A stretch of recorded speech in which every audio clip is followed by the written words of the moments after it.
बिस्मिल्लाहिर्रहमानिर्रहीम। तो आज से ना एक तो हेमाटोलॉजी हो गई आप लोगों की और दूसरी एंडोक्राइनोलॉजी। अब आज से ना हमने स्टार्ट करना है ये न्यूरोलॉजी जो सीएनएस है। अब ये तो हमसे टाइम लेगा तकरीबन 40-45 क्लासेस। एक भी क्लास मिस किया ना, एक भी क्लास, तो उसके बाद ये फिक्र ना करो कि नेक्स्ट वाला टॉपिक समझ जाएगा। सही है, एक तरतीब से। न्यूरोलॉजी मुश्किल नहीं है, लेकिन प्लीज आप रेगुलरली ना ये क्लासेस लो कि समझ आ जाए। अब न्यूरोलॉजी हम ना नर्वस सिस्टम के स्टडी को ना, जिसमें हम नर्वस सिस्टम उसकी जो फिजियोलॉजी या एम्ब्रियोलॉजी या नर्वस सिस्टम के बारे में डिस्कस करते हैं ना, तो मेडिकल का वो ब्रांच जिसमें हम नर्वस सिस्टम के बारे में स्टडी करते हैं उसको हम न्यूरोलॉजी बोलते हैं। सही है। अब इसका एक स्टेटमेंट है ना बहुत कॉमन कि neurology is nothing it just a game of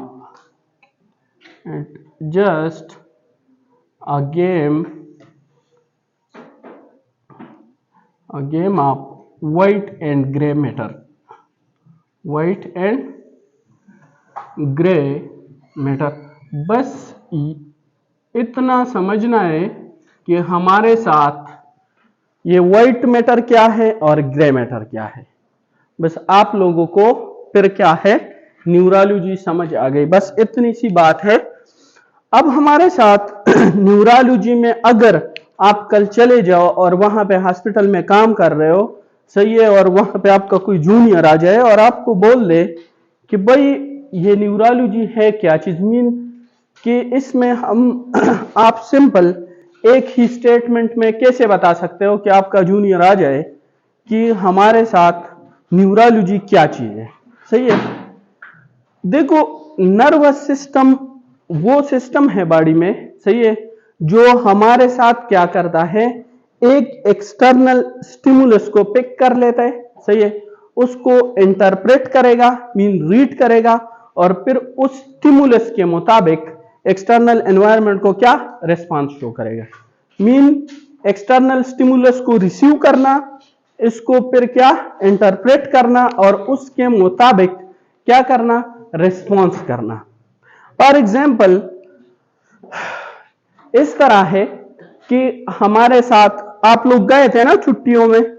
अब जब छुट्टियों में आप लोग गए थे और आपके इधर दोस्त थे, वो तो अपने घर गए और आप लोग अपने घर गए हुए थे, और देखो भाई जब आप छुट्टियों के बाद आ गए और वही दोस्त आपके सामने आ गया, जैसे ही आपका उसके फेस पे नजर पड़ता है ना, चेहरे पे नजर पड़ता है, तो क्या होता है कि ये एक स्टिमुलस मिलता है। सही है कि विजुअल जो रिसेप्टर है, सही है, रेटिना, उसने क्या किया है, वो स्टिमुलस रिसीव किया है, वो विजुअल कॉर्टेक्स में चला गया, सही है, वहां पे उसने इंटरप्रेट करके विद इन मिली सेकेंड, आप लाइफ में जितने भी लोगों से मिले हो, जितने भी, विद इन मिली सेकेंड वो सारे के सारे आपके ब्रेन से क्या हो जाते हैं, पास हो जाते हैं। और जब इस नॉन पर्सन का क्या हो जाता है, पिक्चर आ जाता है सामने, तो आप के माइंड में आ जाएगा सी कि ये क्या हो गया है, ये तो वही मेरा दोस्त था। सही है। अगर आपके ताल्लुकात उसके साथ अच्छे थे तो क्या हो जाते हैं, वो स्माइली फेस आ जाते हैं कि दोस्त के साथ बहुत टाइम के बाद मिला है। सही है। और अगर लड़ाई झगड़ा किए तो वो एंग्री फेस बन जाता है। सही है।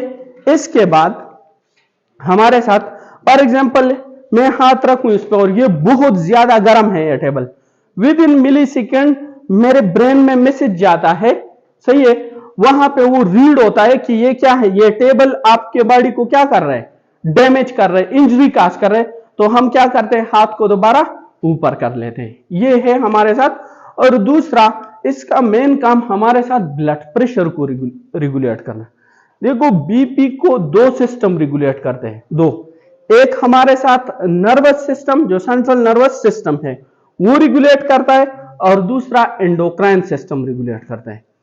नर्वस सिस्टम हमारे साथ बेरो रिसेप्टर के थ्रू आर्चा पे ओर्टा पे, और हमारे साथ जो बाइफर्केशन है कॉमन कैरोटिड आर्टरी के, वहां पे क्या है, वहां पे बेरो रिसेप्टर होते हैं या कीमो रिसेप्टर होते हैं, वो क्या करते हैं, वो मैसेज लेके जाते हैं सेंटर में, ब्रेन में, और वहां से वो रीड करते हैं इसको, और उसके मुताबिक फिर हमारे साथ क्या करेगा, रिस्पांस शो करेगा। सही है। और दूसरा एंडोक्राइन कैसे, एंडोक्राइन हमारे साथ क्या रास सिस्टम के जरिए, रेनिन एंजियोटेंसिन एल्डोस्टेरोन सिस्टम के जरिए क्या करते हैं, इसको रीड करते हैं और उसके मुताबिक हमारे साथ बीपी को रेगुलेट। लेकिन नर्वस सिस्टम क्या करते हैं, ये हमारे साथ विद इन मिनट्स क्या करते हैं, बीपी को क्या करेगा, रेगुलेट करे। फॉर एग्जांपल आरटीए, यहां पे रोड पे किसी की एक्सीडेंट हो गई, गिर गया, और उसके बॉडी से 2 लीटर का ब्लड लॉस हो गया, 1 लीटर ब्लड लॉस हो गया, तो ब्लड वेसल से क्या हो जाएगा, हमारे साथ ब्लड बाहर आ जाएगा। अब जब ब्लड बाहर आ जाए तो ब्लड वेसल में प्रेशर क्या हो जाएगा, कम हो जाएगा। जब प्रेशर, तो बेरू रिसेप्टर को फील होगा, वो सेंस करेगा कि प्रेशर क्या हो गया है, कम हो गया है। जब प्रेशर कम, तो नर्वस सिस्टम में हो जाके सिंपैथेटिक सिस्टम को क्या करेगा, हाइपोथैलेमस को मैसेज दे देगा, वहां से हमारे साथ क्या संट दिखती है, तो पेशेंट क्या बोलेगा कि पानी दे देना, वो पानी के इंटेक, और ब्लड वेसल क्या हो जाएंगे, कंस्ट्रक्ट हो जाएंगे, तो बीपी दोबारा कंपेंसेट हो जाएगी। सही है। अब हमारे साथ नर्वस सिस्टम में हमारे साथ पहले तो इसकी बेसिक क्या है कि हमने कौन कौन से टॉपिक्स इसमें पढ़ने हैं। अब हमारे साथ नर्वस सिस्टम में देखो 2 हिस्से हैं। हमने इसको इजी बनाने के लिए नर्वस सिस्टम को क्या किए हुए, डिवाइड किए हुए डिफरेंट पार्ट में। सही है। जिस तरह हमने नेचर को डिवाइड किया हुआ है, अगर हम नेचर को स्टडी करना चाहे तो हम बोलते हैं कि ये एनिमल्स है, ये प्लांट्स है, फिर प्लांट्स को सब डिवाइड किया हुआ है। क्यों ये डिवीजन हम क्यों करते हैं, क्योंकि उसको स्टडी को इजी बनाने के लिए। अब देखो हम सारे नेचर को नहीं उठा सकते कि ह्यूमन और ये सब उठा के उसको स्टडी करें, ये बहुत मुश्किल हो जाएगा। इसलिए इस नर्वस सिस्टम को one of the complicated system of human body.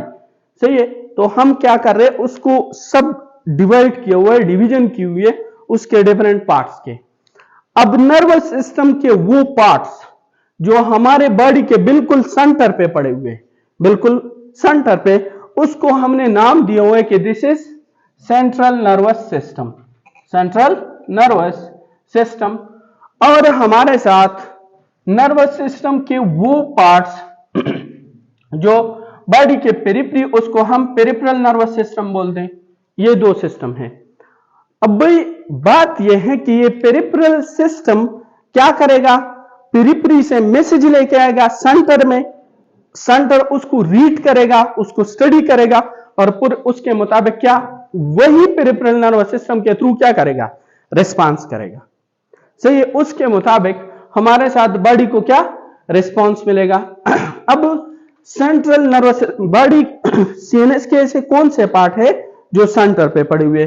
So one is spinal cord, spinal cord एक हमारे साथ स्पाइनल कार्ड है, और दूसरा हमारे साथ ब्रेन। ये 2 हमारे साथ कहां पे पड़े हुए हैं, हमारे साथ बिल्कुल बॉडी के सेंटर पे।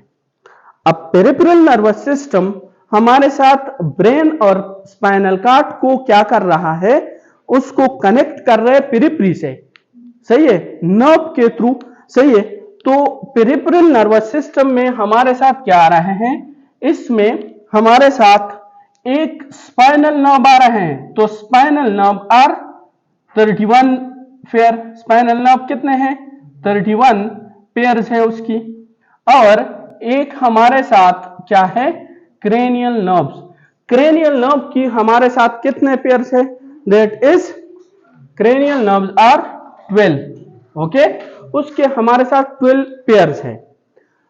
अब ये जो पेरिफेरल नर्वस सिस्टम है ना, ये मैसेज को उठा के कहां पे, सेंटर में लेके आता है। ओके, अब बॉडी से कौन कौन से वो रिसेप्टर कहां पे, आप खुद सोच ले कि हमारे बॉडी में क्या पड़े हुए, हमारे बॉडी में मसल्स है, और मसल के क्या है, मसल के डिफरेंट, दरवाजा बंद,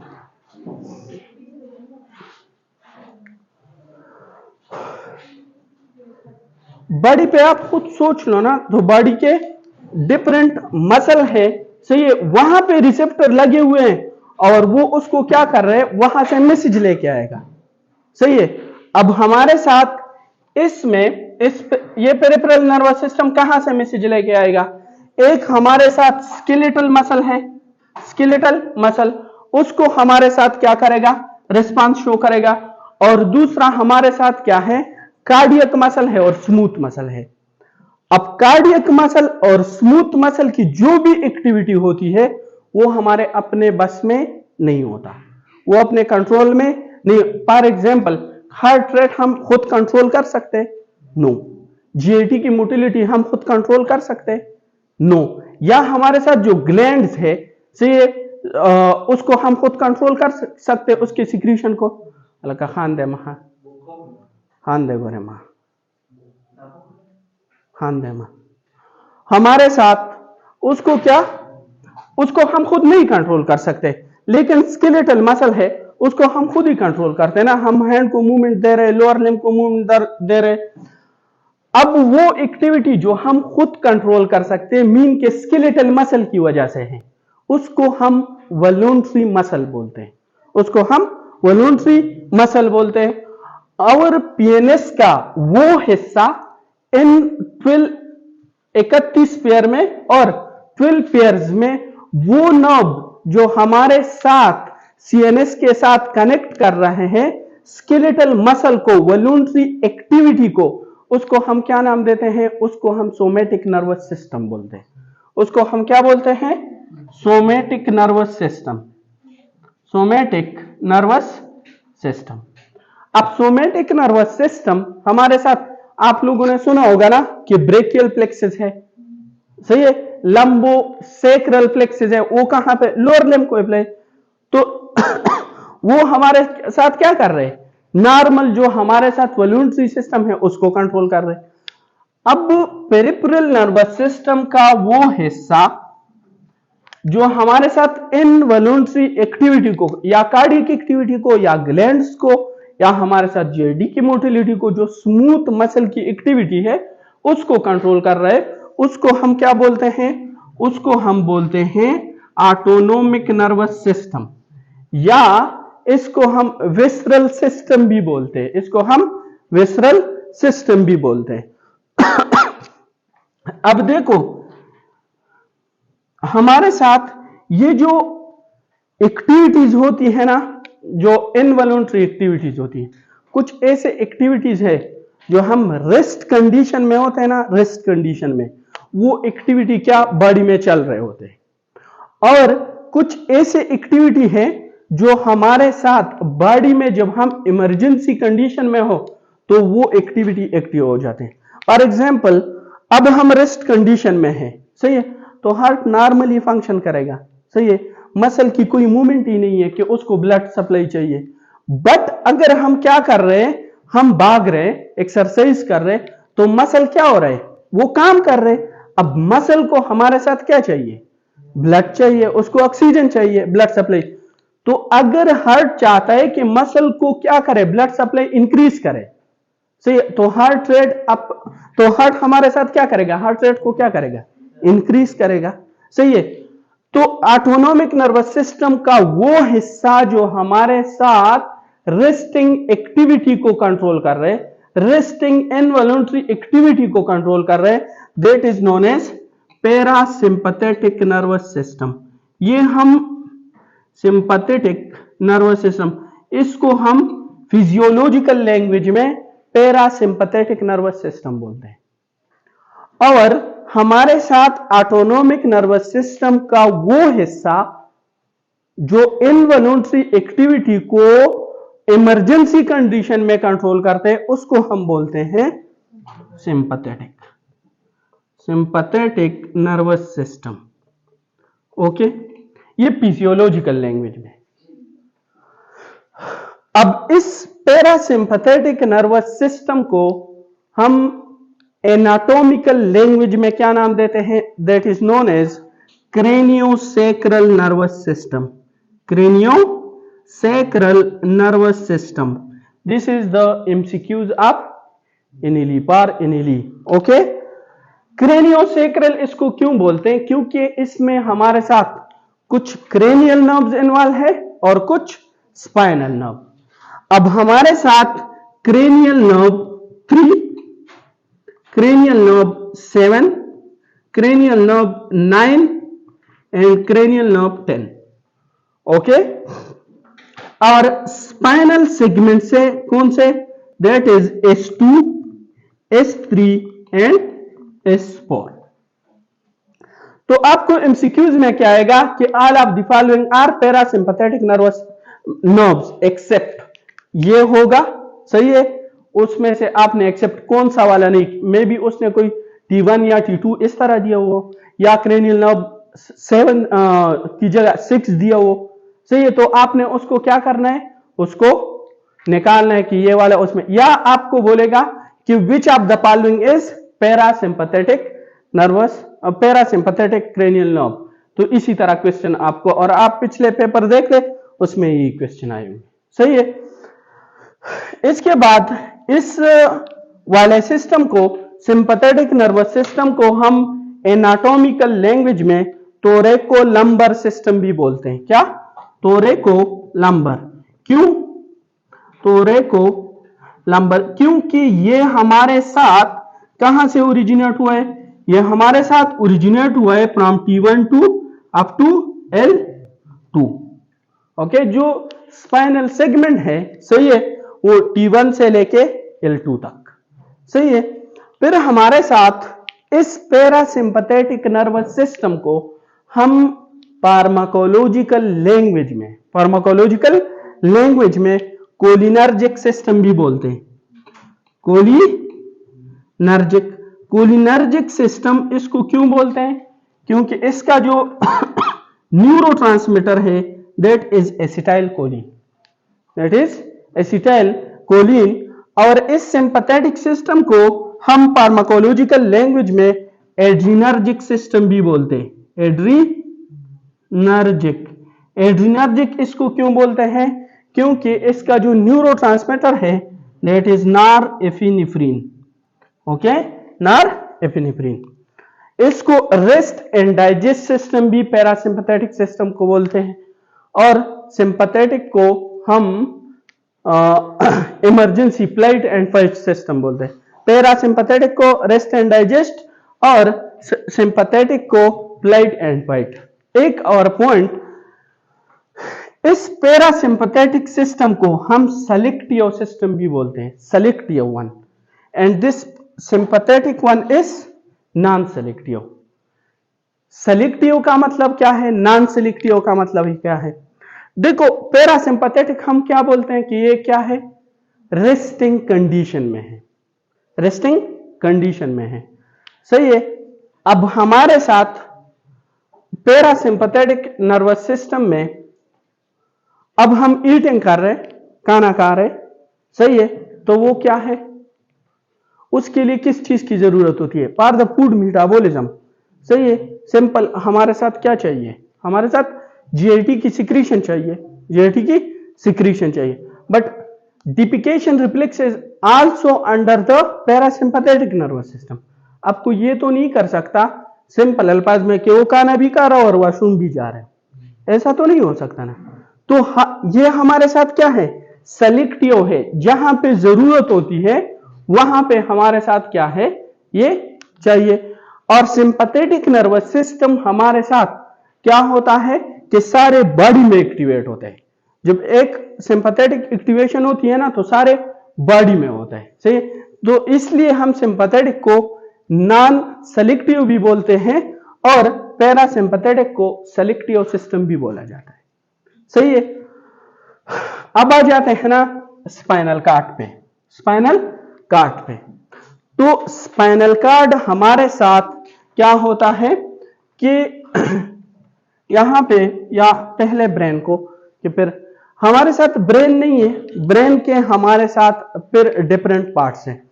और इस सेंट्रल नर्वस सिस्टम को हमारे साथ प्रोटेक्शन के लिए एक हमारे साथ जो नेक में बोन है, फेशियल बोन एंड नेक, जो स्कल्प के बोन है, वो vertebra, meninges and CSF. CNS को कौन प्रोटेक्ट कर रहा है? Vertebra, skull bone, okay, CSF and meninges. ये तीन चीजें, चार चीजें हमारे साथ इसको क्या कर रहे हैं, the protection. One is CSF, one is meninges, skull bones and vertebrae, okay, these are the bone। ये बोन्स हमारे साथ स्पाइनल कार्ड को और ब्रेन को क्या करते हैं, प्रोटेक्ट करते हैं। अब हमारे साथ ब्रेन के डिफरेंट पार्ट्स, ब्रेन के जो पार्ट्स हैं डिफरेंट, एक को हम बोलते हैं पोर ब्रेन, पोर ब्रेन। देखो, एक हमारे साथ होता है ना कोरोनल सेक्शन, मीन के हम क्या कर रहे हैं, यहां से काट रहे हैं, सी है, तो स्पाइनल कार्ड और ब्रेन हमारे साथ क्या हो जाएगा, इंटीरियर और पोस्टीरियर में। कोरोनल सेक्शन क्या बोलते हैं, जब हम बॉडी को इंटीरियर और पोस्टीरियर में डिवाइड कर रहे हैं, सी। और एक होता है सजाइटल सिस्टम, जब हम राइट और लेफ्ट में डिवाइड कर रहे हैं। अगर हम इस तरह करें ना, इस ब्रेन को काट दे इस तरह, तो आपको इस तरह दिखाई देगा ये ब्रेन, इसी तरह, सही है, इस तरह एक स्ट्रक्चर, ये फिर यहां इसी तरह, और फिर स्पाइनल कार्ड। ये जो हिस्सा है ना, ये हिस्सा, दिस इज पोर ब्रेन। ये हमारे साथ क्या है, पोर ब्रेन। अब इस पोर ब्रेन में एक हमारे साथ एक आउटर हिस्सा आता है, एक आउटर। अब आउटर हिस्से को हम क्या बोलते हैं, इसको हम बोलते हैं टीलेनसेफेलान। ये जो आउटर हिस्सा है इसको हम बोलते हैं टीलेनसेफेलान, टीलेनसेफेलान, ओके। अब इस टीलेनसेफेलान में आपको ब्रेन के कौन कौन से स्ट्रक्चर मिलेंगे, यहां पे नंबर 1 सेरेब्रल हेमिस्फीयर, इसमें आपको एक मिलेगा cerebral hemisphere, cerebral hemisphere, hemisphere, okay. फिर आपको इसमें मिल सकते हैं बेजल गैंग्लिया, बेजल गैंग्लियन, इसमें डिफरेंट गैंग्लियन में फुटामिन, ये डिफरेंट न्यूक्लियस है। फिर हमारे साथ यहां पे इसमें आपको मिल सकते हैं ना, यहां पे 2 वेंट्रिकल, जो वेंट्रिकुलर सिस्टम है ना, तो इसमें हमारे साथ आपको मिल सकता है lateral ventricles, lateral ventricle, okay, lateral ventricle. इसके बाद हमारे साथ आ जाता है कि एक इसका ये इनर वाला हिस्सा है, इनर। सो पोर ब्रेन का जो इनर वाला साइड है उसको हम बोलते हैं डायनसेफेलान, उसको क्या बोलते हैं, डायनसेफेलान, डायनसेफेलान।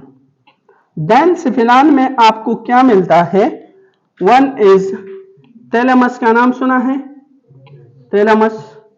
फिर हमारे साथ हाइपोथैलेमस सुना है, हाइपोथैलेमस, ओके। जितने थैलेमाई है हमारे साथ, इपीथैलेमस, सबथैलेमस, ये जो जितने थैलेमाई है ना, ये डायनसेफेलान में आते हैं। और इसमें हमारे साथ आता है third ventricle, third ventricle of the ventricular system. ये हमारे साथ हो गया पोर ब्रेन। इस पोर ब्रेन को हम प्रोजेनसेफेलान भी बोलते हैं, क्या, प्रोजेनसेफेलान, प्रोजेनसेफेलान, ओके। ये एक पार्ट हो गया ब्रेन का। फिर ये जो है ना टीलेनसेफेलान, टीलेनसेफेलान से हम ये क्रेनियल नर्व पढ़ रहे हैं ना, क्रेनियल नर्व, जो फर्स्ट क्रेनियल नर्व है, first cranial nerve, that is the extension of telencephalon, that is the extension of telencephalon. तो यहां से फर्स्ट क्रेनियल नर्व ओरिजिनेट होते हैं, कौन सा, फर्स्ट क्रेनियल। और फर्स्ट क्रेनियल नर्व का क्या नाम है, olfactory nerve। तो olfactory nerve हमारे साथ कहां से ओरिजिनेट होती है? From the telencephalon। और diencephalon से कौन सा? That is second cranial nerve, optic nerve. वो हमारे साथ देखो फर्स्ट क्रेनियल नर्व इस बुक में नहीं दी हुई है ना, लेकिन सेकंड क्रेनियल नर्व हमारे साथ, आप इस बुक को देखो ना तो यहां पे ये जो साइड पे ये हॉर्न जैसी स्ट्रक्चर दी हुई है ना, ये क्या हुआ है? ये सेकंड क्रेनियल नर्व है। Okay, this is optic nerve. ये हमारे साथ सेकंड क्रेनियल नर्व एक्सटेंड हो रही है कहां से? डायनसेफेलॉन से। तो सेकंड क्रेनियल नर्व, और सेकंड क्रेनियल नर्व का क्या नाम है? That is optic nerve, that is optic nerve. Okay, तो ये हो गया आपका किस्सा फोर ब्रेन का। इसके बाद हमारे साथ आ जाता है मिड ब्रेन। क्या आता है? Mid brain. अब मिड ब्रेन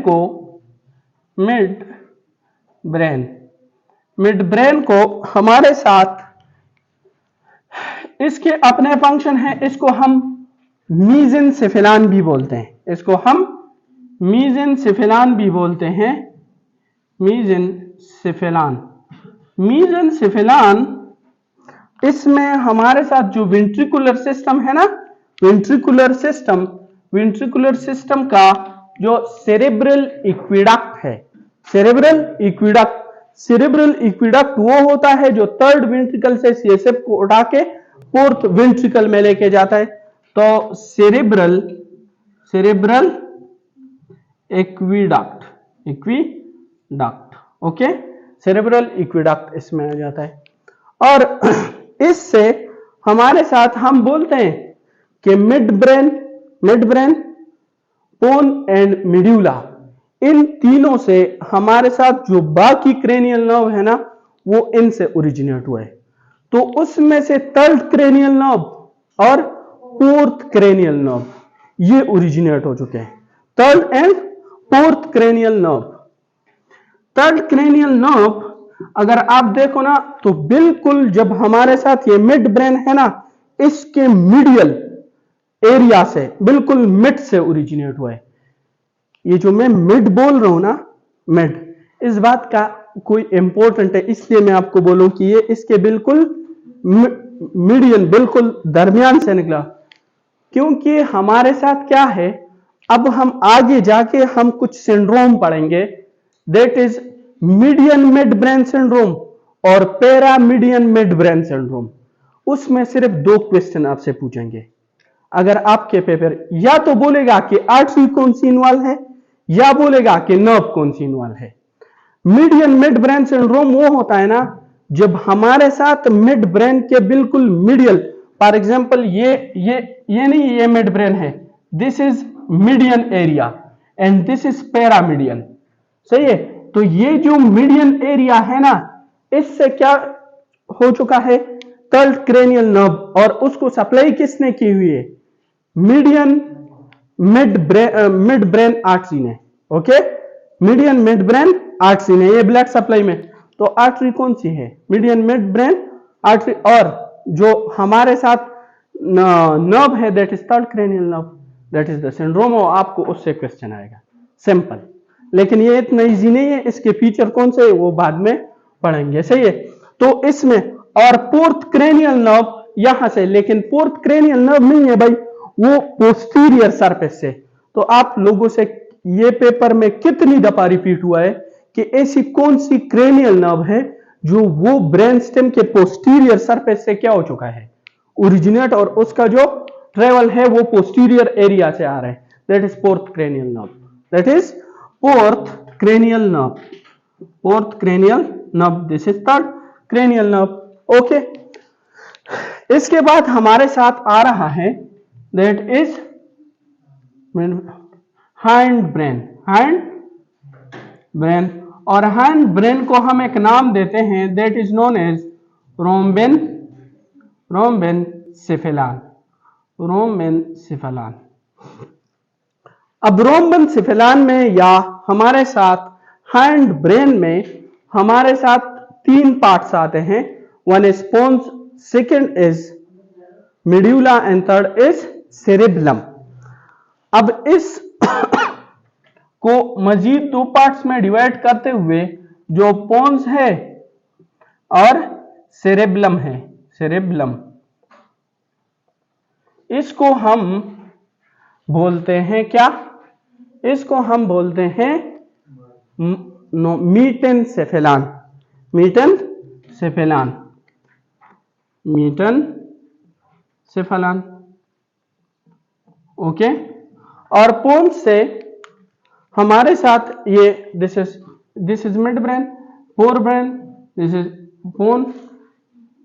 ओके, और इसके बैक पे हमारे साथ क्या अटैच होता है? इस ब्रेन स्टेम को हमारे साथ बैक पे क्या अटैच होता है? सेरेब्लम। अब इस पोन के बिल्कुल इस मिड एरिया से हमारे साथ क्या, पोन्स के एरिया से कौन सा नर्व निकले हुए? Cranial nerve 5, 6, 7 and 8। तो 6 नंबर यहां से ओरिजिनेट हुए, 6 नंबर बिल्कुल इस मीडियल सरफेस से ओरिजिनेट हुए। सही है, तो हमारे साथ और ये जो बाकी 5 है हमारे साथ 7 और 8, ये लेटरल एरिया से ओरिजिनेट हुए, लेटरल एरिया। तो अगर हमारे साथ मीडियल पोंटाइन सिंड्रोम है, नर्व कौन सी इन्वॉल्व होगी? 6 नंबर। लेटरल पोंटाइन सिंड्रोम है, नर्व कौन सी इन्वॉल्व होगी? 5, 7 और 8। सही है, तो ये हमारे साथ इससे क्रेनियल नर्व कौन सी? 5, 6, 7, 8, ये यहां से ओरिजिनेट हो चुके हैं। इसके बाद हमारे साथ आ जाता है मेड्यूला, और मेड्यूला को हम एक और नाम भी बोलते हैं, medulla that is Greek words. Okay, medulla that is myelencephalon, myelencephalon. और माइलिन सेफेलान से हमारे साथ इसके जो बिल्कुल मीडियल एरिया है, दिस एरिया, यहां से ओरिजिनेट हुए 12th cranial nerve, 12th cranial nerve. और लेटरल एरिया से ओरिजिनेट हुए 9, 10 एंड 11। ओके, तो ये से 12th, इसमें कुछ एक्सेप्शनल पॉइंट है, वो मैं आपको इसको डिस्कस करते हुए फिर हम एक्सप्लेन करेंगे। सही है, लेकिन आप याद रखना कि मेड्यूला से कौन से नर्व ओरिजिनेट हो चुके हैं? 9, 10, 11, 12। ओके, तो ये ब्रेन का हमारे साथ क्या हो गया? हिस्सा। सही है कि कौन सी नर्व कहां से ओरिजिनेट हुए और ब्रेन के पार्ट्स कौन से। ओके, इसके बाद आ जाते हैं हमारे साथ स्पाइनल कार्ड। देखो, ये जो स्पाइनल कार्ड है ना, स्पाइनल कार्ड, ये हमारे साथ कहां पे? यहां पे फोरामिन मैग्नम पे, ये मेड्यूला की अलग का खबर है गोरे, मेड्यूला की हमारे साथ क्या है? कंटिन्यूएशन है, मेड्यूला की कंटिन्यूएशन है। कौन से? That is foramen magnum, foramen magnum. Okay, और ये हमारे साथ एक्सटेंड हो चुका है up to the lower border of L1, up to the lower border of L1 vertebra, L1 vertebra. Okay, L1 vertebra तक ये हमारे साथ क्या हो चुका है? एक्सटेंड हो चुका है। ठीक है, अब इसका जो फीमेल में लेंथ होता है ना, फीमेल में, दैट इज 43 सेंटीमीटर, और मेल में जो होता है दैट इज 45 सेंटीमीटर। और इसको हमने डिवाइड किया हुआ है डिफरेंट पार्ट्स में, डिफरेंट सेगमेंट्स में। डिफरेंट सेगमेंट्स में इसका जो सर्वाइकल एरिया है, फिर इसका थोरेसिक एरिया है, फिर इसका लंबार रीजन है, और फिर सेक्रल। सही है, तो इसका जो हमारे साथ सर्वाइकल रीजन में सेगमेंट है दैट इज 8। ओके, सर्वाइकल में 8। फिर हमारे साथ थोरेसिक कितने हैं? 12। ओके, हमारे साथ 12 थोरेसिक रीजन है। फिर हमारे साथ लंबर में 5, फिर सेक्रल में 5 एंड देन कोक्सीजियल 1। तो ये इसके 31 सेगमेंट है, तो मीन के इससे 31 क्या निकले हुए होंगे? 31 स्पाइनल नर्व के पेयर्स निकले हुए होंगे, सही है। और इसको इर्द गिर्द से प्रोटेक्ट किसने किया हुआ है? वर्टेब्रा में, लेकिन वर्टेब्रा हमारे साथ 33 इन नंबर है, 33 इन नंबर। किस तरह ये हमारे साथ क्या है? 7, थोरेसिक हमारे साथ क्या है? 12, ओके, ये हमारे साथ 5 और ये भी 5 हो गए, सही है। और कोक्सीजियल 4, तो 19, 29 और 4 कोक्सीजियल, दैट इज 43 वर्टेब्रास। तो इसने प्रोटेक्ट किया हुआ है। अब जब हम इस स्पाइनल कार्ड को देखें ना, तो ये यहां पे इस सर्वाइकल रीजन में और लंबोसेक्रल एरिया में थोड़ा सा ब्रॉड नजर आएगा आपको, ब्रॉड। उसका रीजन ये है कि हमारे साथ C5 से लेके T1 तक इससे क्या निकला हुआ है? ब्रेकियल प्लेक्सस, तो वो ओरिजिनेट हुए ना, उस वजह से ये थोड़ा सा ब्रॉड हो चुका है। और यहां पे लंबोसेक्रल प्लेक्सस आ चुके हैं, तो नीचे ये उससे प्लेक्सस ओरिजिनेट हुए, तो इस वजह से ये हमारे साथ क्या है? ब्रॉड हो चुका है थोड़ा, सही है। तो ये हमारे साथ क्या था कि सिंपल एक स्केच था कि ये पार्ट्स हमने स्टडी करना है एक एक को, और फिर उसकी पैथोलॉजी। क्लियर? इसमें किसी का कोई क्वेश्चन है? ओके, अब स्टार्ट करते हैं ना आपकी इस बुक को, that is embryology. That is embryology कि इस सीएनएस को ये कहां से डेवलप हो चुका है, इसमें क्या क्या हमारे साथ पैथोलॉजी आ सकते हैं, सही है।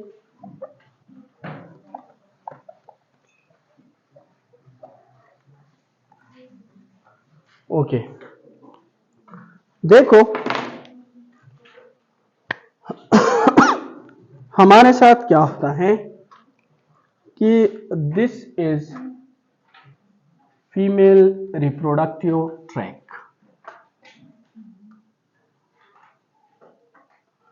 फीमेल रिप्रोडक्टिव ट्रैक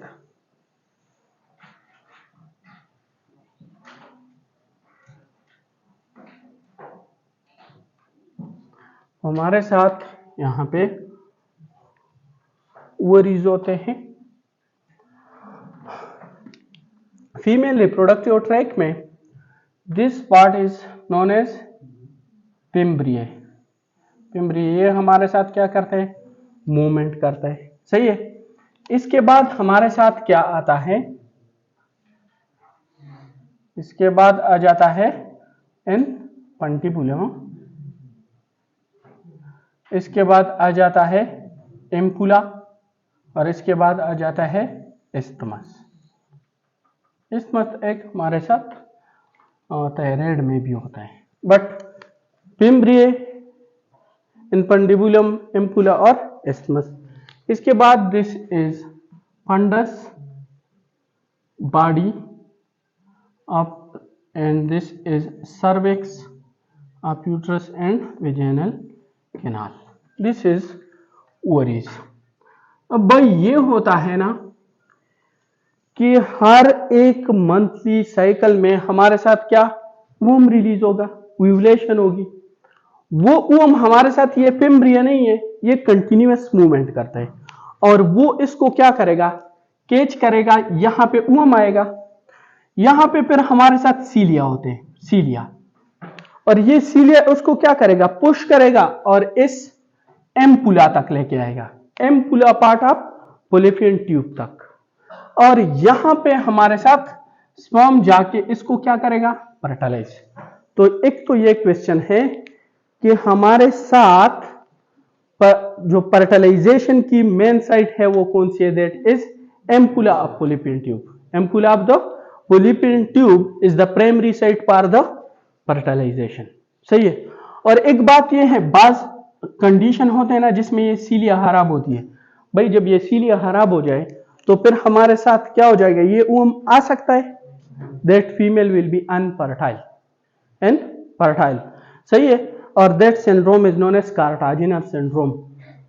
इनफर्टिलिटी हमारे साथ रेस्पिरेटरी ट्रैक में क्या होता है? सीलिया, वो भी खराब होंगे तो बार बार इन्फेक्शन होगा, that can lead to bronchiectasis, और इस पेशेंट में हार्ट क्या होता है, वो राइट साइड पे होता है, दैट इज डेक्स्ट्रोकार्डिया। सही है। तो कार्टाजिनर सिंड्रोम के ये फीचर है, वो बायोकेमिस्ट्री में पढ़ लेंगे। बट ये यहां पे ये ऊम फर्टिलाइज हो गया। अब जब ऊम फर्टिलाइज हो जाए ना, सही है, फर्स्ट वीक में क्या हो जाते हैं, फर्स्ट वीक में ये डिवीजन स्टार्ट हो के 2 से, फर्स्ट डिवीजन में 2 सेल हो जाएंगे, फिर 4, फिर 8, फिर 16 stage of fertilize womb is known as morula. Okay, 16 जो 16 सेल। अब ये जाके हमारे साथ बाद में अब अप टू 64 सेल पे जब ये आ जाता है, तो इसमें ये इम्नियोटिक फ्लूइड क्या हो जाती है, पेनिट्रेशन स्टार्ट करते हैं अंदर, और ये क्या करते हैं, इस सेल को पुश करते हैं। मतलब ये सेल की एक ग्रुप है ना, तो ये सेल नहीं है, इसको इस तरह पुश करते हैं, एक साइड पे पुश करते हैं, और साथ में इसी तरह एक्टिविटी इसके साथ बना लेते हैं। अब ये जो सेल है, ये मैच्योर सेल है या इमैच्योर सेल है, ये इमैच्योर सेल है, इसलिए इन इमैच्योर सेल को हम ब्लास्ट सेल बोलते हैं मेडिकल लैंग्वेज में, इमैच्योर सेल को ब्लास्ट सेल बोलते हैं, और क्यूविटी को हम बोलते हैं मेडिकल लैंग्वेज में सिस्ट। और ये जो सिस्ट है, ये कंबाइन करके इस वर्ड को, इससे क्या बन गया, ब्लास्टोसिस्ट। ये ब्लास्टोसिस्ट आके यहां पे क्या हो जाते हैं, बॉडी ऑफ द यूट्रस में हमारे साथ इम्प्लांटेशन हो जाती है, इसकी इम्प्लांटेशन। और कौन से डे पे, इस फर्टिलाइजेशन की 6 to 7 डे पे हो जाती है। तो फर्स्ट वीक में हमारे साथ क्या हो जाएगा, in the fertilization, first week में हमारे साथ इम्प्लांटेशन हो जाएगी, फर्स्ट वीक में इम्प्लांटेशन।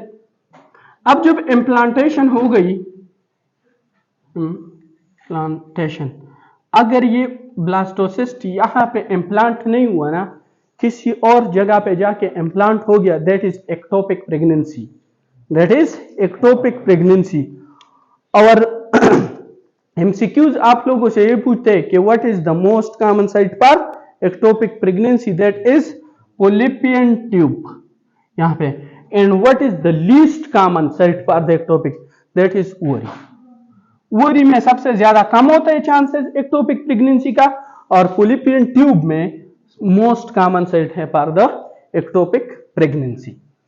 अब फर्स्ट वीक में इम्प्लांटेशन के बाद सेकेंड वीक में क्या हो जाएगा, ये जो सेल्स हमने बनाए थे ना, ये ब्लास्टिक सेल्स, ये डिवीजन स्टार्ट करके इसी तरह 2 लेयर बना देंगे, 2 लेयर ऑफ द स्ट्रक्चर। और ये जो क्यूविटी है ना, क्यूविटी, ये भी 2 में डिवाइड हो जाता है, एक ऊपर और एक नीचे। सही है। 2 वीक में दो, जो फर्स्ट वीक में क्या हुए थे, एक बंच बना गया था सेल्स का, और साथ में क्या, एक क्यूविटी। सेकेंड वीक में क्या हो जाएगा, वो 2 क्यूविटीज में, 2 लेयर्स में कन्वर्ट हो जाएगा। अब ये जो ऊपर है, that is amniotic cavity, this is yolk sac. सही है। ये लेयर हमारे साथ क्या है, ये जो 2 लेयर्स है, दिस इज एबव लेयर, और एबव के लिए हम ईपी वर्ड यूज करते हैं, और ये तो इमैच्योर सेल है, that's why this is known as epiblast. और ये बिलो है ना, और immature, that's why this is known as hypoblast. ये सेकेंड वीक में होता है, this is bilaminar germ cell disc.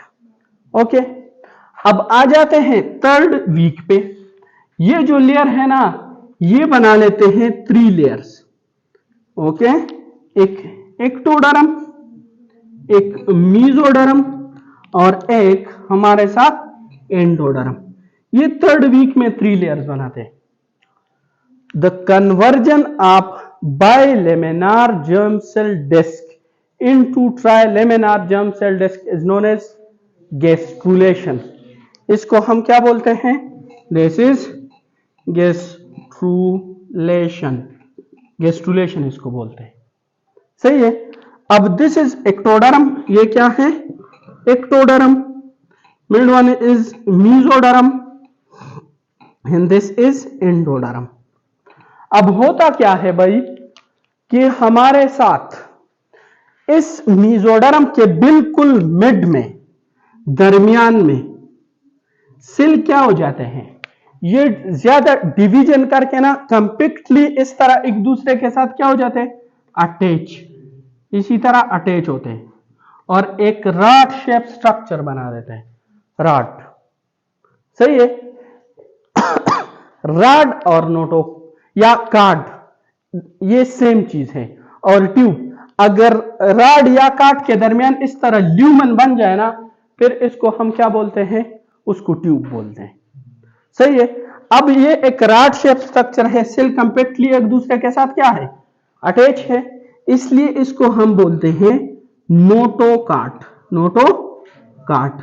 और क्वेश्चन इसका नोट करो इनिली के लिए कि आपसे क्वेश्चन में पूछेंगे कि what is the remnant of notochord in human body. अभी इस टाइम हमारे बॉडी में ऐसा कौन सा स्ट्रक्चर है जो इस नोटोकार्ड से एम्ब्रियोलॉजिकल स्ट्रक्चर से डेवलप हुआ है, दैट इज न्यूक्लियस पल्पोसिस, न्यूक्लियस पल्पोसिस। अब न्यूक्लियस पल्पोसिस है क्या चीज, तो देखो भाई हमने पढ़ा था कि वर्टेब्रास होते हैं ना, दो वर्टेब्रास, और इस वर्टेब्रास में प्रोटेक्शन के लिए फ्रैक्चर को इस पे डिफरेंट प्रेशर से बचाने के लिए इनके दरमियान में क्या होता है, एक डिस्क होता है। उस डिस्क के जो अंदर वाला पार्ट है ना, उसको न्यूक्लियस पल्पोसिस बोलते हैं। ये एक डिस्क है ना, इसको न्यूक्लियस पल्पोसिस, और ये न्यूक्लियस फाइब्रोसिस। ये न्यूक्लियस फाइब्रोसिस किस चीज से, that is derived from the mesoderm. But ये जो न्यूक्लियस पल्पोसिस है ये डेवलप हो चुका है फ्रॉम द नोटोकार्ड। ये तो एक एमसीक्यूज था, इस बुक में भी दिया हुआ है फर्स्ट लाइन में। फिर हमारे साथ ये जो नोटोकार्ड है ना, नोटोकार्ड ये क्या कर लेता है, ये ग्रोथ फैक्टर रिलीज करते, ग्रोथ फैक्टर। और ये ग्रोथ फैक्टर जाके बिल्कुल इस नोटोकार्ड के ऊपर वाला जो मेसोडर्म एक्टोडर्म पड़ा हुआ है ना, एक्टोडर्म, इसको स्टिमुलस दे जाता है, स्टिमुलस कि भाई उठ जाओ। आपने क्या बनाना है, नर्वस सिस्टम बनाना है, नर्वस सिस्टम बनाना है। अब ये जो एक्टिव हो जाते हैं, ये सेल्स, ये सेल एक्टिव हो जाते हैं तो ग्रोथ स्टार्ट करेगा ना, और ये इसी तरह एक प्लेट स्ट्रक्चर बनाता है जिसमें ये सेल्स एक दूसरे के साथ क्या, स्ट्रांगली अटैच होते हैं। So this is what, this is neural plate, this ectoderm is neural ectoderm, neural ectoderm. Neural ectoderm इसको इसलिए बोलते हैं कि ये फ्यूचर में जाके क्या बना रहा है, ब्रेन एंड स्पाइनल कॉर्ड को, सही है, और पेरिफेरल नर्वस सिस्टम को, सही है, इसलिए इसको न्यूरल एक्टोडर्म बोलते हैं। सही है। अब ये सेल डिवाइड होकर एक प्लेट स्ट्रक्चर इस तरह थिक लेयर बनाते हैं इस एक्टोडर्म से, उसको हम न्यूरल प्लेट बोलते हैं। और ये स्टार्ट कब होता है, about the 17th day of fertilization. जब फर्टिलाइजेशन होती है उसके 17 डे पे ये स्टार्ट होती है, ये ग्रोथ फैक्टर और इसको स्टिमुलस देता है। सही है। ये न्यूरल प्लेट क्या हो जाता है, इसी तरह हमारे साथ कुछ टाइम के बाद फोल्डिंग स्टार्ट करते हैं। तो जब फोल्डिंग स्टार्ट करेंगे तो इसको हम न्यूरल फोल्ड बोलेंगे। जब ये प्लेट फोल्ड हो जाए ना तो इसको हम क्या नाम देंगे, न्यूरल फोल्ड। और न्यूरल फोल्ड के बाद ये क्या कर लेगा, ये इसी तरह फोल्ड होके एक ट्यूब बना देगा, फिर इसको हम बोलते हैं न्यूरल ट्यूब। तो भाई जब भी हम किसी चीज को क्या करते हैं, फोल्ड करते हैं, उसके साथ कुछ चीजें अगर अटैच हो ना एक्स्ट्रा, जो उसके काम का नहीं हो, किसी और चीज के काम का, वो गिर जाते हैं ना। इसी तरह जब ये ट्यूब बनेगा तो इससे फोल्ड होने के दरमियान इसी तरह साइड पे क्या गिर जाएंगे, कुछ सेल गिर जाएंगे, और इन सेल को हम बोलते हैं neural crest cell, and this is neural tube, this is neural tube. अब ये कहां पे भाई, इधर देख लो, ये जो पहले क्या दी हुआ है, न्यूरल प्लेट, ये नोटोकार्ड के बिल्कुल ऊपर है, फिर उससे क्या बने, न्यूरल फोल्ड, न्यूरल फोल्ड के बाद फिर क्या, न्यूरल ट्यूब और न्यूरल क्रेस्ट सेल। सही है। तो ये इसी तरह, ये जो साइड पे दिए हुए ना डायग्राम, इसका ये मतलब है कि ये इसी तरह हो जाते हैं। अब देखो ये क्या होता है कि ये हमारे साथ इसी तरह फोल्ड होते हैं और ये ट्यूब हमारे साथ क्या होगा, बैक पे फोल्ड होके ये क्या चले जाएगा, बैक पे। सही है। अब ये ट्यूब इस तरह पड़ा होगा, इस तरह। तो एक इस ट्यूब में, जब ट्यूब है ना, ट्यूब, तो एक क्या है, एक साइड पे भी ओपनिंग होगा, दूसरे साइड पे भी ओपनिंग होगा, और ये ट्यूब क्या आ जाता है, एक साइड सर ऊपर। सही है। ये जो आ जाते इसको हम क्या बोलते हैं, इसको हम एंटीरियर पोर्ट, एंटीरियर पोर बोलते हैं। सही है। या इसको रोस्टल, रोस्टल एंड, और दूसरा हमारे साथ पोस्टीरियर पोर्ट, उसको हम क्या, that is posterior pore, posterior lower back पे आ जाएगा। सही है। पोस्टीरियर पोर एंड रोस्टल या इंटीरियर पोर भी, इसको इंटीरियर न्यूरल पोर, इंटीरियर न्यूरल पोर से पोस्टीरियर। इस पोस्टीरियर पोर को दूसरा नाम क्या बोलते हैं, सोचिए, काउडल एंड भी इसको बोलते हैं, caudal and. What is the most common, what is the most common nutritional deficiency in female? इसलिए कि ये पढ़ रहे इस टॉपिक का, तो बस आपने भी फोलिक एसिड बोल दिया कि अब आगे तो यही डिस्कस करना है। That is iron, okay, that is iron. And second most common nutritional deficiency in female is folic acid. अब इसको क्लोज करने के लिए इंटीरियर को और पोस्टीरियर पोर को क्लोज करने के लिए हमारे साथ क्या चाहिए, that is folic acid, vitamin B9। अब अगर, और ये कौन से डे पे, ये 25th डे ऑफ फर्टिलाइजेशन पे क्लोज होगा, 25th डे पे। और ये पोस्टीरियर कौन से पे, 27th डे पे क्लोज होगा। सही है। तो अगर किसी फीमेल में ड्यूरिंग प्रेगनेंसी फोलिक एसिड की डिफिशियंसी हो फर्स्ट ट्राइमेस्टर में, सही है, तो ये इंटीरियर पोर और पोस्टीरियर पोर क्लोज हो जाएगा? नो। अगर इंटीरियर पोर क्लोज्ड ना हो जाए, दैट इज नोन एज एनेनसेफेली, एनेनसेफेली। यहां पे एमसीक्यूज एक एक नोट करते जाओ। और अगर पोस्टीरियर पोर क्लोज ना हो जाए ना, that is known as spina bifida, spina bifida. और इस दोनों को कंबाइनली हम बोलते हैं न्यूरल ट्यूब डिफेक्ट, दोनों को बोलते हैं न्यूरल ट्यूब डिफेक्ट। ये क्लियर है ना? इसको रब करूं?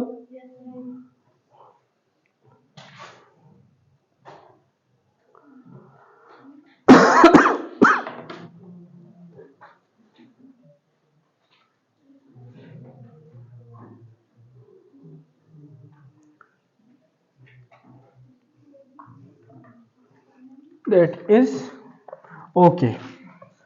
अब होता क्या है एनेनसेफेली? एनेनसेफेली में भाई ये होता है ना कि हमारे साथ क्या होगा, हमारे साथ आपको ब्रेन नहीं है, ये जो बोन्स है स्कल बोन, ये क्लोज्ड नहीं होंगे और स्किन के नीचे आपके साथ क्या होगा, ब्रेन पड़ा होगा। That is anencephaly. अब इसमें क्या होगा, ब्रेन तो प्रॉपरली डेवलप नहीं होगा। जब ये बात सुन लो, सही है, ब्रेन क्या है, ब्रेन प्रॉपरली डेवलप नहीं है। अब जब बेबी का ब्रेन प्रॉपर डेवलप नहीं होना, तो भाई बेबी जब मदर के पेट में न्यूट्रिशन लेता है ना, ये किस चीज से लेता है, एमनियोटिक फ्लूइड से, वही खाता रहता है और फिर एक्सक्रीट करता है। अब इसकी जो रिफ्लेक्सेस है ना, रिफ्लेक्सेस, वो प्रॉपर स्वाल्विंग रिफ्लेक्स प्रॉपर डेवलप नहीं होगा। जब ये एमनियोटिक फ्लूइड को क्या करेगा, स्वालो नहीं कर सकता, तो एमनियोटिक फ्लूइड तो जाएगी नहीं अंदर, तो बाहर एमनियोटिक फ्लूइड क्या हो जाएगी, ज्यादा। That is polyhydramnios, polyhydramnios. अब भाई जब पॉलीहाइड्रोमनियस, बेबी तो इमेच्योर है, तो जो बेबी इमेच्योर है और ज्यादा फ्लूइड बाहर पड़े हुए, तो वो चेस्ट को क्या करेगा, प्रेस करेगा, तो लंग्स को डेवलप होने के लिए जगह मिल जाएगी। लंग्स को डेवलप होने के लिए जगह है, तो लंग्स को क्या हो जाएगा, हाइपोप्लेजिया। हाइपोप्लेजिया, दो काजेज याद रखो कि बेबी की लंग्स की हाइपोप्लेजिया के दो काजेज क्या है। नंबर 1 पॉलीहाइड्रोमनियोज, पॉलीहाइड्रोमनियोज। नंबर 2 अगर डायफ्राम नहीं है, डायफ्राम ये प्रॉपरली डेवलप नहीं है और एब्डोमिनल आर्गन, डायफ्राम वीक है ना, तो एब्डोमिनल आर्गन क्या हो जाएंगे, ऊपर चले जाएंगे और वो क्या कर लेंगे, इसको प्रेस कर लेंगे, इसको प्रेस करेंगे। सही है। तो दो काजेज हैं लंग्स की हाइपोप्लेजिया की, नंबर 1 पॉलीहाइड्रोमनियोज और नंबर 2 हमारे साथ के डायफ्रामेटिक, कंजेनिटल डायफ्रामेटिक हर्निया। वो जाके लंग्स को, चेस्ट कैविटी को क्या करेगा, कम, तो लंग्स प्रॉपरली डेवलप नहीं होंगे। तो ये उसकी काज है। अब ये है एनेंसेफेली। अब आप ना एनेंसेफेली, अब आप हर एक 4 मंथ में प्रेगनेंसी में क्या करते हो, अल्ट्रासाउंड, और आपको लग रहा है ना कि इस बेबी में क्या है, एनेंसेफेली है, इस बेबी को क्या हो चुका है, एनेंसेफेली। तो आप जाके उसके इम्नियोटिक फ्लूइड को, या क्या कर रहे हैं, उसको एमनियोसेंटेसिस बोलते हैं, या उसके ब्लड को उठा लेते हो, उसके ब्लड को उठा लेते हो और उसमें चेक करते हो अल्फा पीटोप्रोटीन, अल्फा पीटोप्रोटीन। तो आपको क्या मिल जाएंगे, ये अल्फा पीटोप्रोटीन ज्यादा होंगे, ये इंक्रीज हो चुके होंगे। अब हमारे साथ अल्फा पीटोप्रोटीन कौन कौन से कंडीशन में ज्यादा होते हैं, ये अपने साथ याद रख लो। Number 1 anencephaly, spina bifida, okay, साथ में स्पाइना बाइफिडा भी पढ़ते हैं। Anencephaly, spina bifida, hepatocellular carcinoma, hepatocellular carcinoma, hepatocellular carcinoma, anencephaly, सही है। Ovarian cancer, ovarian cancer and testicular cancer, testicular cancer. इसमें हमारे साथ क्या होगा, ये और जीआईटी की जब आप जाओगे ना, जीआईटी की, उसमें ये इंटीरियर एब्डोमिनल वॉल नहीं है, ये कभी कभार क्लोज नहीं होता, तो इंटेस्टाइन बाहर आ जाते। आपको देख, जिस तरह पीछे से हमारे साथ बोन क्लोज नहीं होते, इसी तरह इंटीरियर वॉल प्रॉपरली क्लोज नहीं हो जाता। उसमें दो कंडीशन आते हैं, एक एम्पेलोसील और दूसरा गैस्ट्रोस्किसिस, गैस्ट्रोस्किसिस। तो उन दोनों में भी हमारे साथ अल्फा पीटोप्रोटीन क्या होंगे, ज्यादा। अब बहुत ज्यादा कंडीशन में तो ये ज्यादा हो सकते हैं, लेकिन एक कंडीशन है जिसमें आप इम्नियोटिक फ्लूइड को चेक करोगे ना, तो अल्फा पीटोप्रोटीन डिक्रीज हो चुके होंगे, दैट इज डाउन सिंड्रोम। जिस बेबी में डाउन सिंड्रोम होना और उस मदर से आप इम्नियोटिक फ्लूइड ले लो और उसको आप चेक करो अल्फा पीटोप्रोटीन, सही है, तो उसमें आपको क्या मिलेगा, अल्फा पीटोप्रोटीन डिक्रीज होगा। सही है, अल्फा पीटोप्रोटीन क्या हो जाएगा, डिक्रीज हो जाएगा। हाँ, अब पोस्टीरियर पोर क्लोज नहीं है, पोस्टीरियर पोर क्लोज नहीं है। जब पोस्टीरियर पोर क्लोज ना हो तो हमारे साथ क्या होगा, that can lead to spina bifida, spina bifida, bifida. Spina bifida के डिफरेंट टाइप्स हैं।